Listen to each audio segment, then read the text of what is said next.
इस चित्र में आत्माओं के पिता परमात्मा का परिचय स्पष्ट किया है। भगवानुवाच्य है, मैं जो हूँ जैसा हूँ स्वयं का परिचय मैं स्वयं देता हूँ। जैसे शरीर की रचना के लिए हमारे लौकिक पिता हैं, वैसे शरीर को चलाने वाली चेतना का पिता एक पारलौकिक चेतना निराकार परम पिता परमात्मा है। यह कोई धर्म, जाति, भाषा में सीमित नहीं है। जन्म मरण रहित ज्योति बिंदु परमात्मा हम बच्चों को सद्बुद्धि प्रदान कर अच्छे कर्म करने की शक्ति भरते हैं और हमें सुख शांति का वर्षा देते हैं। परमात्मा सर्व का पिता कैसे है, अगले चित्र में देखते हैं। निराकार परमात्मा का स्मृति चिन्ह ज्योतिर्लिंग के रूप में भारत के कोने कोने में पूजा जाता है। रावण पर युद्ध करने से पूर्व श्री राम ने परमात्मा से शक्ति प्राप्त की। अमर आत्मा का ज्ञान सुनाने वाले परमात्मा को पूजने भक्त बर्फीले स्थान अमरनाथ पर जाते हैं। विश्व रचयिता परमात्मा का यादगार विश्वनाथ में है। सोमनाथ भारत का सबसे पहला व पुराना मंदिर। राजा विक्रमादित्य ने शिवलिंग की यहाँ स्थापना की। पशुपतिनाथ नेपाल में शिवलिंग की पूजा करते हैं और जापान में शिवलिंग के आकार का चीन कौन सेकी, जिसे 3 फीट के स्टैंड पर रखकर ध्यान करते हैं। हमारे मुसलमान भाई कहते हैं अल्लाह एक नूर है, तो नूर अर्थात प्रकाश। हमारे क्रिश्चियन भाई कहते हैं गॉड इज लाइट, तो लाइट अर्थात प्रकाश। गुरु नानक जी कहते हैं एक ओमकार सतनाम, अर्थात एक आत्मा जो सदैव सत्य स्वरूप में स्थित है, जन्म मरण से रहित है। हमारे सभी धर्म स्थापकों ने उंगली ऊपर दिखाई। भगवान एक है, भगवान ऊपर रहता है। निराकार परमात्मा कैसे सुख शांति का वर्षा देते हैं, अगले चित्र में दिखाते हैं। परमात्मा का स्मृति चिन्ह शिवलिंग पर 3 लकीरें की जाती हैं। यह परमात्मा के 3 दिव्य कर्तव्य का प्रतीक है। निराकार परमात्मा मनुष्य सृष्टि के साकार तन ब्रह्मा के द्वारा सद्गुणों की स्थापना करते हैं, जिससे यह संसार नवयुग सतयुग बन सकता है। परमात्मा हम बच्चों को विष्णु अर्थात देवी देवता बनने का लक्ष्य देते हैं। अच्छे संस्कारों की पालना से हम इस लक्ष्य को प्राप्त कर सकते हैं, जिसके लिए भगवान ज्ञान योग सिखाते हैं। मन, वचन, कर्म की पवित्रता के अलंकारों से सजाते हैं। शंकर की तरह तपस्वी अर्थात अच्छे विचारों की दृढ़ता से हमें अंदर छुपे बुराइयों को खत्म करने की शक्ति सर्वशक्तिवान परमात्मा से प्राप्त होती है। इन्हीं 3 कर्तव्यों के कारण परमात्मा को गॉड कहते हैं, अर्थात जनरेटर, ऑपरेटर, डिस्ट्रॉयर। निराकार परमात्मा और शंकर में क्या अंतर है, आगे देखेंगे। इस चित्र में दर्शाया गया है शंकर आकारी देवता हैं एवं परमात्मा शिव का स्मृति चिन्ह ज्योतिर्लिंग है। शंकर किनका ध्यान करते हैं? जी हाँ, निराकार परमात्मा का। इसलिए हम कहते हैं शिवरात्रि, शंकर रात्रि नहीं, शिव पुराण, शंकर पुराण नहीं। शिव अर्थात संस्कृत में अर्थ है कल्याणकारी, शंकर अर्थात विनाशकारी। दोनों के कर्तव्य विपरीत हो गए। शिवरात्रि अर्थात अंधकार वाली रात्रि नहीं, परंतु मनुष्य अज्ञानता के अंधकार में जब विकर्म करता है तब दुखी अशांत होता है।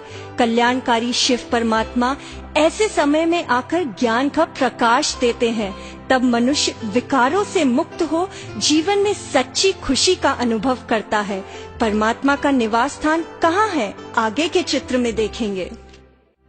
जब भी हम भगवान शब्द कहते हैं तो नजर ऊपर की ओर जाती है। ऊपर अर्थात एक लाल प्रकाशमय स्थान, जिसे परम धाम, शांति धाम, मुक्ति धाम कहते हैं। ज्योतिर्बिंदु परमात्मा एवं हम आत्माओं का निवास स्थान यह है। यहाँ से धीरे धीरे आत्माएं नीचे पृथ्वी रंग मंच पर पाठ बजाने आती हैं। बीच में है सूक्ष्म लोक, यहाँ ब्रह्मा, विष्णु, शंकर निवास करते हैं। समय प्रति समय आत्माएं जन्म लेती हैं।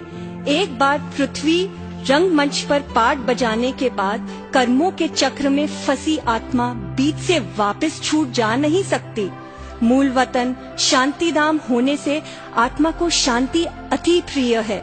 कितना समय हमें पृथ्वी के एक चक्र में पाठ बजाना है, आइए आगे के चित्र में देखते हैं। इस चित्र में दिखाया गया है मनुष्य की असली वास्तविक पहचान क्या है। यह शरीर एक हड्डी मांस का पुतला है, इस पर चमड़ी लगी है, यह जड़ है।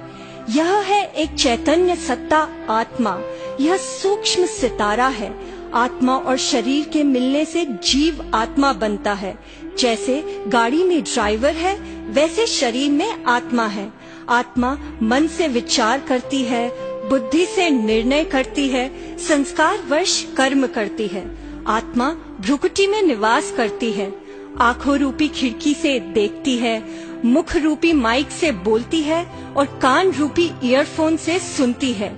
आत्मा शरीर रूपी ड्रेस पहनकर पाठ बजाती है। जब जब आत्मा शरीर रूपी ड्रेस बदलती है, तब तब उसका एड्रेस भी बदल जाता है।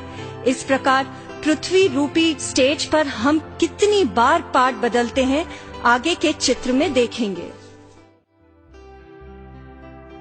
इस चित्र में यह रहस्य है कि सृष्टि चक्र 5000 वर्ष का है, जिसमें 4 युग हूबहू रिपीट होते हैं। सबसे पहले है सतयुग यानी कि गोल्डन एज।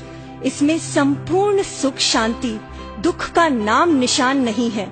इसके बाद है त्रेता, जिसमें सुख थोड़ा सा कम हो जाता है, इसे सिल्वर एज कहते हैं।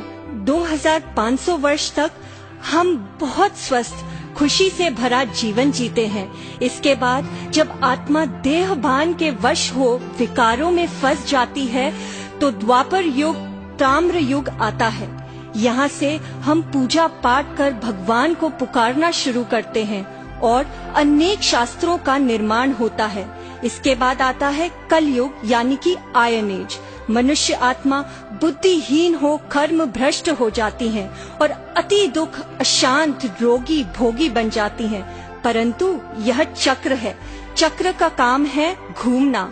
अब फिर सतयुग आ रहा है, लेकिन वहाँ जाने के लिए परमात्मा गीता में दिए हुए वायदे अनुसार आज पुरुषोत्तम कल्याणकारी संगम युग में ज्ञान योग से तैयार कर रहे हैं। परमात्मा से पूर्व अनेक धर्म स्थापक पृथ्वी पर अवतरित हुए। उनका कार्य कैसे चलता है, आगे के चित्र में देखेंगे। इस चित्र में दिखाया गया है सर्वशक्तिवान परमात्मा की याद, ध्यान और योग या मन के मिलन से हम आत्माओं में शक्ति का संचार होता है। जैसे एक बच्चा अपने पिता को याद करता है, वैसे हम बच्चे आत्माएं पिता परमात्मा को याद करते हैं। ईश्वर से प्राप्त शक्तियों से हम सर्व प्रकार की बुराइयों से, व्यसनों से मुक्त हो सकते हैं। हमारे जीवन में खुशी और उमंग, उत्साह आ जाता है। हर प्रकार की परिस्थिति का सामना करने की आंतरिक शक्ति अनुभव होती है। इसलिए गीता में कहा है कि राजयोग से कर्म कौशल्य, अच्छे कर्म करने की शक्ति हमें आने लगती है। हम 1 से 2 और 2 से 4 सभी मिलकर एक दिन इस भारत भूमि को फिर से स्वर्णिम अर्थात सोने की चिड़िया बनाएंगे। इस प्रदर्शनी में दिखाए गए चित्रों पर संपूर्ण जानकारी प्राप्त करने के लिए आप हमारे स्थानीय सेवा केंद्र पर प्रदान की गई निशुल्क सेवाओं का लाभ लें। ओम शांति।